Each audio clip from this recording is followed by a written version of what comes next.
ey Müslümanان. Ne tersame Yahudiyem, ne beriyem, ne behriyem, ne ez erkan tevhiyem.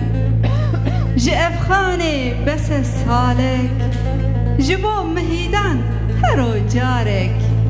Ki em xod ra nem danem, ne gebru ne Müslümanem. Ne ez halim ne ez ateş, ne ez firdevsi rıdvanım. Mekanım la mekan başet, ne min ez cani cananım. Nisanım be nişan başet, ne ten başet, ne cen başet. Ne babame ne dadame, لسر وجه شرايمه.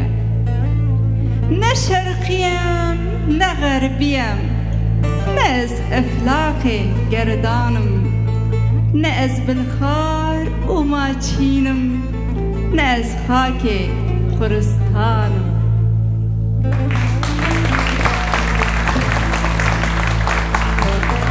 چه تدبیره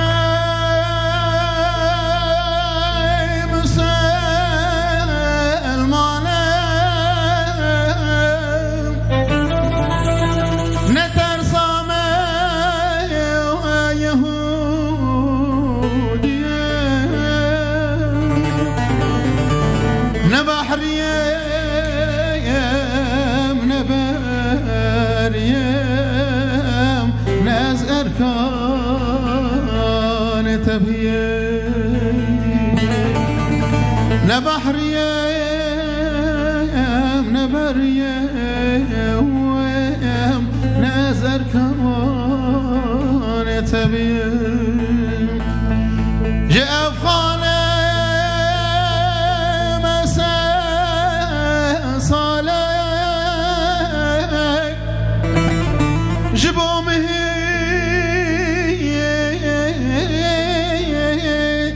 دان هر جاره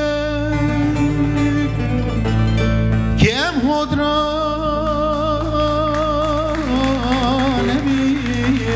نمیدانم نه گبرونه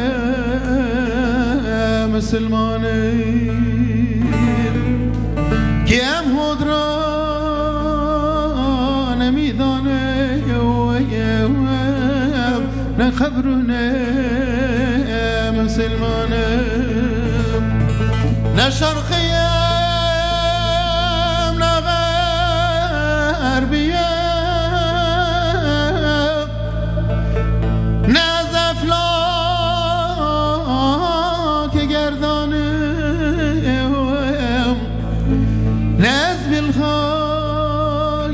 ماشینم نه از خاک خرستانم نه از بالخار ماشینم نه از خاک